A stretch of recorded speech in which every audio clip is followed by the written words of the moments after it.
दर्शकों नमस्कार। विश्व में जितनी भी चिकित्सा पद्धतियां हैं उनमें जो दवाइयां, औषधियां या मेडिसिन बनती हैं वो सबसे ज़्यादा मेडिकल प्लांट से बनती हैं, जहाँ जिन्हें हर्ब्स कहते हैं, हर्बल प्लांट्स। चाहे कोई भी पद्धति हो, उसमें जितनी दवाइयाँ हैं, ज़्यादा से ज़्यादा दवाइयाँ जो हर्बल प्लांट से हैं।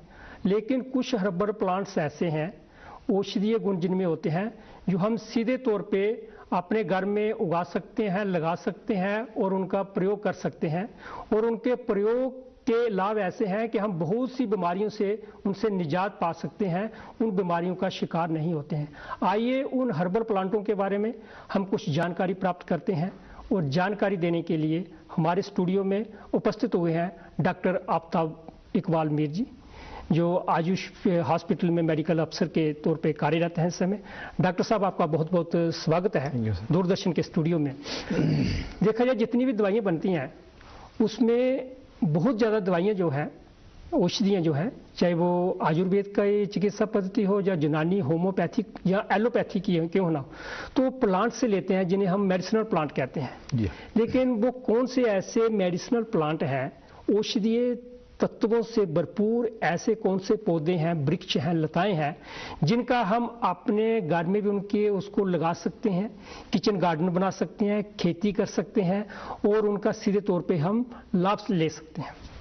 सर, मैं जैसे आपने ये बताया, इसमें मैं दो तीन चीज़ें आपको ये थोड़ा आपकी जानकारी के लिए करूं। जी जी। कि पहले हम ये देखेंगे हमारे पास यहाँ जो J&K में जो हमारा जोन्स हैं, कितने जोन्स हैं, सब ट्रॉपिकल, ट्रॉपिकल, टेम्परेट और अल्पाइन जोन्स हैं।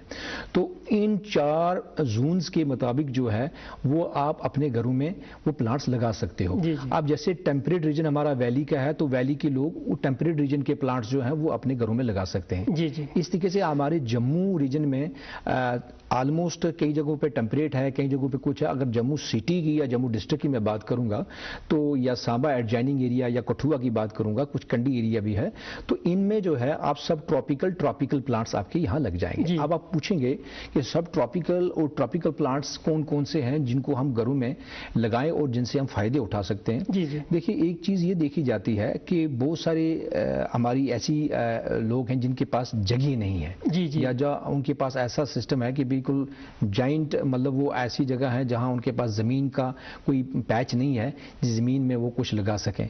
तो उनके लिए मैं ये भी बोल दूं, वो पॉटेड में हमारे पास सब गमलों में, जैसे जी हाँ, गमलों में वो लगा सकते हैं। क्योंकि देखा यह गया है कि ये जो प्लांट्स हैं इनकी ट्रेशरी रूट्स नहीं होती हैं, मतलब ये बड़े प्लांट्स नहीं होते हैं जिनमें इतनी बड़ी रूट सिस्टम नहीं होता है।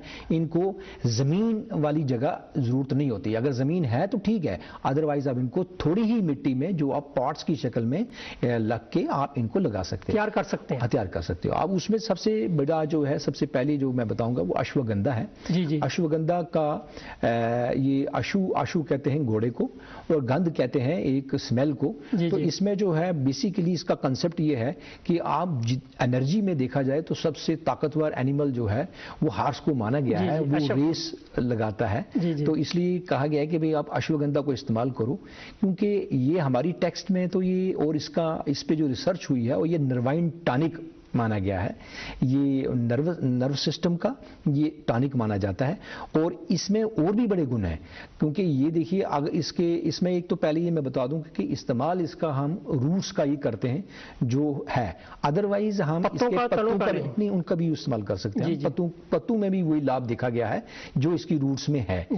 और प्रोपगेशन के लिए इसमें कोई ज्यादा प्रॉब्लम वाली बात नहीं है। इसके आप सीड्स जैसे आ जाते हैं, जैसे इसको फ्लावर या सीड्स आ जाते हैं, सीड्स आप लगा दीजिए तो ये पौधा आराम से उग जाता है। इसमें कोई इसकी मैनेजमेंट के लिए कोई ऐसा नहीं है। तो इम्यून मॉड्यूलेटर ये सबसे बढ़िया है, क्योंकि नर्वाइन टॉनिक भी है, इम्यून मॉड्यूलेटर भी है। और सबसे बड़ी चीज जो आज हम देख रहे हैं कि वो छोटे बच्चे को भी वो प्रॉब्लम हो रही है, बड़े को भी हो रही है, बुजुर्गों को भी हो रही है, भूलने की बीमारी। मतलब अगर अभी आप कई चीज रख रहे हो तो फिर 2 मिनट के बाद आपको याद आ रहा है कि हम ये चीज यहाँ रख रहे हैं, हमें याद नहीं रहा। तो यादाश्त को, एमनीशिया जैसे हम कहेंगे, उसके लिए बहुत अच्छा उसका रोल है। मतलब ब्रेन टॉनिक भी है और नर्वाइन टॉनिक भी है और जर्नल टॉनिक भी ये इस्तेमाल किया जाता है। और सबसे बड़ा इसका ये है कि ये एक किस्म का अमृत है। इसमें अमृत उसको कहते हैं कि जो कभी भी जिसका असर काफी टाइम तक बॉडी में रहे, मतलब ये उस तरीके की एक अमृत है। और इसमें इम्यून मॉड्यूलेटर का, इसमें मतलब आप इसको कहोगे कि ये खजाना है इम्यून मॉड्यूलेटर का। आदमी को बूढ़े नहीं होने देता जल्दी इसका सेवन किया जाए। जी हाँ, जी हाँ। डॉक्टर साहब आपने कहा इसको घरों में लगाइए, तो घरों में लगाने के बाद सीधे तौर पे इसको कैसे प्रयोग में लाया जाए उसके बारे में दर्शकों को जानकारी दें। मैं इसके साथ साथ कुछ और हर्ब्स भी आपको बताऊंगा। जैसे आप अश्वगंधा है, मैं ये बताता चलूं कि इसको आप प्रयोग ऐसे कर सकते हैं। इसकी अगर आप रूट्स, तो पहले तो रूट्स बताया गया है। आप अगर रूट्स, आप पौधा को उखाड़ना है तो रूट्स आप मत इस्तेमाल कर लीजिए, आप इसके पत्ते ले लीजिए, शेड में इसके पत्तों को सिखा दीजिए, डायरेक्ट सनलाइट में नहीं, शेड में, तो ताकि ये छाया में अंदर घर के अंदर। हाँ, तो उसके बाद जब इसको ये सूख जाए तो आप इनको ग्राइंडर से इसका पाउडर बना लीजिए। तो आधा चम्मच से 1 चम्मच इसको आप 2 टाइम इस्तेमाल कर सकते हो। जी हाँ, गुनगुने पानी के साथ आप इसको इस्तेमाल कर सकते हो। तो इसके साथ साथ दूसरी हर्ब्स जो मैं बता रहा हूं वो आप गिलोय का इस्तेमाल कर लीजिए। गिलोय जो है वो क्लाइंबर है, वो भी, उसको भी अमृत कहा गया है। वो फेब्रिफ्यूज है, बुखार को दूर करती है, इम्यूनो मॉड्यूलेटर है। कोई भी बुखार हो, चाहे मोल्टी बुखार हो, टाइफाइड का हो, मलेरिया का हो, मतलब इस तरीके का बुखार के जो दूर नहीं होता है तो वो उससे फर्क पड़ जाता है। अभी भी आपके आयुष मंत्रालय के द्वारा, आपके आयुष विभाग द्वारा गिलोय की टेबलेट दी गई थी कोरोना काल में, जो विश्व की वैश्विक महामारी थी, शमनीवटी। तो उसमें मैक्सिमम यही गिलोय का इस्तेमाल किया गया है। और अश्वगंधा भी हमने टेबलेट फॉर्म में दिया है, वो भी, उसको भी कोरोना के मारामारी में यही ज्यादा इस्तेमाल की गई। और इसका बड़ा, वो तो टेबलेट हो गई। जी हाँ। जब गिलोय घर में लगाइए, जहाँ आम गांव में या शहर में गली कूची में वो उपलब्ध हो जाती हैं, कहीं ना कहीं दीवार पे या वृक्ष पे, तो उसको सीधे तौर पे कैसे प्रयोग किया जाए, उसका लाभ लिया जाए। गिलोय का जो है वो सबसे बेस्ट ये है कि उसकी आप स्टेम ले लीजिए, स्टेम, उसकी जो तना जो उसका ले लिया, तो ये एक फिंगर मैं बता रहा हूँ, इस फिंगर तक उसका तना ले लीजिए। तो उसकी ऊपर वाली जो जिल्द है ग्रे कलर की, वो उतार दीजिए। अंदर वाली जो स्किन जो होती है, स्किन, हाँ, वो उतार के अंदर से वो बिल्कुल ग्रीन दिखाई देगी। ग्रीन पोर्शन का इसके तरीके इस्तेमाल करने के डिफरेंट है। आप अगर उससे मिसवाक करनी है, अगर आपको उसको मिसवाक करनी, तो उसका आप रस पी लीजिए। मिसवाक करते हैं, दातुन करते हैं, तो आप उसका रस भी पी सकते हैं। वो एक मेथड है। दूसरा मेथड ये है कि उसको आप रात को 1 गिलास पानी में उसको कूट के आप डाल दीजिए, और सुबह जो है उस पानी को आप स्ट्रेन करके, निथार के, फिर आप उसको इस्तेमाल कर लीजिए सुबह खाली पेट। तो ये भी इसका। और तीसरा तरीका ये है कि आप डिकॉक्शन बना दीजिए, काढ़ा बना के भी ऐसे भी इस्तेमाल कर सकते हैं, जैसे चाय बनाते हो। जी हाँ, जी हाँ, जी। वो ताजी ही लेते हैं या सुखाई हुई डालनी चाहिए छिलका? ताजा लोगे, ताजा वो बेस्ट है, जैसे आपको मिले। ताजा ही ज्यादा अच्छा है। डॉक्टर साहब आपने गिलोय भी बता दिया, अश्वगंधा बताई, एक आपने सर्वगंधा भी होता है। सर्वगंधा क्या होता है? सर्वगंधा, आप ये अश्वगंधा के बिल्कुल नाम के हिसाब से मिलता जुलता है। सर्वगंधा इसलिए उसको कहते हैं क्योंकि सांप उसके पास नहीं आते हैं, उसकी ऐसी स्मेल होती है। सर्पगंधा है, सर्वगंधा है। बेसिकली ये सर्वगंधा नाम रखा गया, लेकिन ये बना सांप गंधा है। अच्छा। बेसिकली ये सांप को भगाने वाली एक बूटी है। और उससे क्या होता है कि मेन इसका ये कॉन्सेप्ट है, इसका जो है, तो इसमें ये ज्यादा यूज की गई है हाई ब्लड प्रेशर के लिए, इंसोमिया के लिए, बेख्वाबी अगर हो, मतलब नींद नहीं आती हो, तो इसकी रूट इस्तेमाल की जाती है, इसका पत्ता नहीं इस्तेमाल किया जाता। और रूट भी वो एक रत्ती के हिसाब से 125 मिलीग्राम के हिसाब से उसकी डोज जो है वो इस्तेमाल की जाती है। और ये ज्यादा इंसोमिया के लिए इस्तेमाल की जाती है और हाइपरटेंशन के लिए। ये भी घरों में लगाई जा सकती है? जी हाँ, ये भी बिल्कुल अश्वगंधा की तरह उतनी साइज का एक जाड़ीदार पौधा है, और इसकी भी रूट्स टर्शरी नहीं होती हैं। ये भी आप इसको लगा सकते हैं, चाहे पॉट्स में लगाइए, चाहे आप छोटे से, अगर आपके पास वहां जगह है तो उसमें आप लगा लीजिए। डॉक्टर साहब, भारतीय चिकित्सा पद्धतियों में नीम का बहुत बार उल्लेख आता है, चाहे यूनानी हो, चाहे सिद्धा हो, चाहे आयुर्वेद हो। नीम भी हम उसको सीधे प्रयोग कैसे कर सकते हैं? नीम का सबसे बेस्ट तरीका यह है, पहले तो ये देखना है कि आप किस मौसम में कौन सी चीज आप इस्तेमाल करो।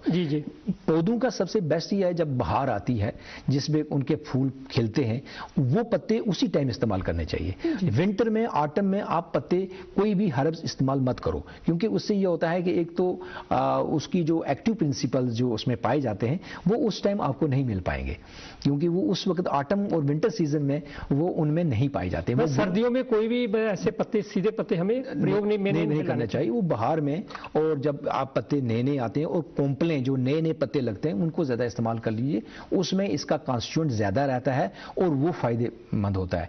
नीम के लिए आपने बोला, नीम के पत्ते भी इसी तरीके से आप इस्तेमाल कर सकते हो।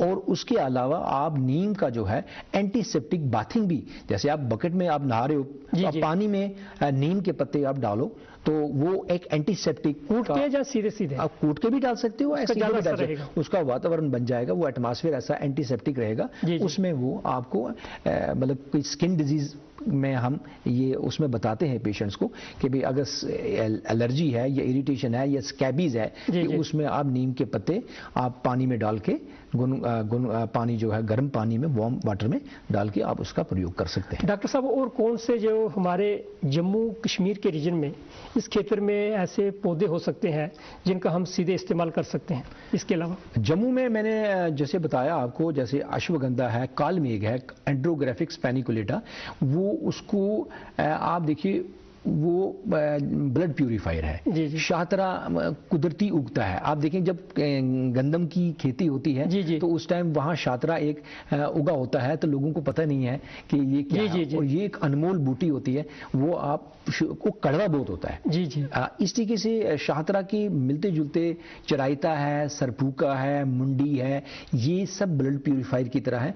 और ये हमें सीजनल हिसाब से जब बरसात का टाइम आता है उस टाइम बहुत सारी ऐसी जड़ी बूटियां हैं वो खुद ब खुद उगती हैं, तो वो उस टाइम जो है उनका प्रयोग किया जा सकता है। डॉक्टर साहब, जो आपने नाम बताए, शायद हमारे दर्शकों को उनसे इतनी जानकारी नहीं है उन नामों के बारे में, लेकिन कश्मीर में विशेषकर कौन सा ऐसा पौधा है जो हम घरों में लगा सकते हैं जिसका लाभ ले सकते हैं? कश्मीर में तो जैसे 4-5 किस्म की तो ऐसी चीजें हैं, जैसे टेम्परेरी रीजन में वहां तो आपको पैकरूजा कुरुआ है जिसको हम कुटकी कहते हैं, कुट है जो जिसको आप लगा सकते हो, क्योंकि एक्चुअली उनका कुट का ये है वो जिंजर फैमिली का प्लांट है, उसका आप जिंजर फैमिली इसलिए मैंने बोला क्योंकि वो अदरक से मिलता जुलता है, और अदरक बहुत गुनाकारी है क्योंकि वो भी इम्यून मॉड्यूलेटर की बड़ा जबरदस्त, और उससे ट्राइग्लाइसाइड और कोलेस्ट्रॉल लेवल को वो डाउन करने में बहुत अच्छी चीज है। तो इस तरीके से वही जो गुण अदरक के हैं वो उस कुट में पाए जाते हैं, आप उसकी जड़ को इस्तेमाल कर सकते हैं, आपके वहाँ कुटकी इस्तेमाल कर सकते हैं, आप अतीस इस्तेमाल कर सकते हैं, रिहुम उमुडी जो है रिहुन चीनी जिसे हम कहते हैं वो आप इस्तेमाल कर सकते हैं, बनफशा जो है आप इस्तेमाल कर सकते हैं, बनफशा आपके खांसी में बहुत ज्यादा यूज हो जाएगा। ठीक है जी। कश्मीर में एक होता है लहसुन जो विशेषकर कश्मीर क्षेत्र में पाया जाता है, लहसुन लहसुन की क्वालिटीज बड़ी हैं, लेकिन लहसुन का जो है सबसे ज्यादा प्रयोग एक ही जगह किया जाता है, वो है आपके ट्राइग्लाइसराइड्स को कैसे डाउन किया जाए, आपके कोलेस्ट्रॉल की मात्रा को कैसे निकाला जाए। और उसका मैं तो ये भी आपके माध्यम से ये भी बोलूंगा कि कम से कम जो भी चीज आप इस्तेमाल करो वो इंडिविजुअलिटी में इस्तेमाल करो। जैसे आप आंवला इस्तेमाल करते हो, आंवला को आप पिकल्स में मत इस्तेमाल कर लीजिए, आंवला का मुरब्बा मत बनाइए, आंवला को सिर्फ बॉयल करके आप उसको इस्तेमाल कर लीजिए, सीधे सेवन कीजिए। और किसी क्योंकि ड्रग इंटरेक्शन जो है वो बहुत इंपॉर्टेंट कंसेप्ट है। जाते जाते हमें जाफरान के बारे में थोड़ी जानकारी दीजिए। जैफरान जो है वो भी केसर जिसे कहा जाता है। जी हाँ, जैफरान जो है वो कश्मीर में पाया जाता है और वो टेम्परेट रीजन का प्लांट है, उसका जो फूल है वो इस्तेमाल करते हैं, वो भी जनरल टॉनिक के तौर पे ही इस्तेमाल किया जाता है, वो बहुत सारी डिशेज में उसको प्रयोग किया जाता है। किन-किन बीमारियों के लिए ये प्रयोग में उसका एक्चुअली वो मेडिसिनल प्लांट्स के उसमें नहीं है, बट उसके ये मैं आपको बताऊं कि उसका भी यही ज्यादा जो जनरल टॉनिक के तौर पे इस्तेमाल किया जाता है, और ब्रेन टॉनिक भी उसको इस्तेमाल किया जाता है। डॉक्टर साहब, हमारी इच्छा थी कि हमसे और भी पूछें और भी जानकारी दर्शकों को उपलब्ध कराएं, लेकिन हमें समय जो है वो अनुमति नहीं दे रहा है कि हम आपसे और कुछ पूछ पाएं, इसलिए आपका बहुत बहुत धन्यवाद। आपने जितनी जानकारी दी, दूरदर्शन परिवार की ओर से भी आपको बहुत बहुत धन्यवाद। तो दर्शकों, कुछ जड़ी बूटियों के बारे में हमने सुना है और उनका सीधे कैसे प्रयोग कर सकते हैं, घर में कैसे लगा सकते हैं, इसके बारे में जरूर आप अमल में लाएं और अपने जीवन का लाभ उठाएं। आपका भी बहुत बहुत धन्यवाद।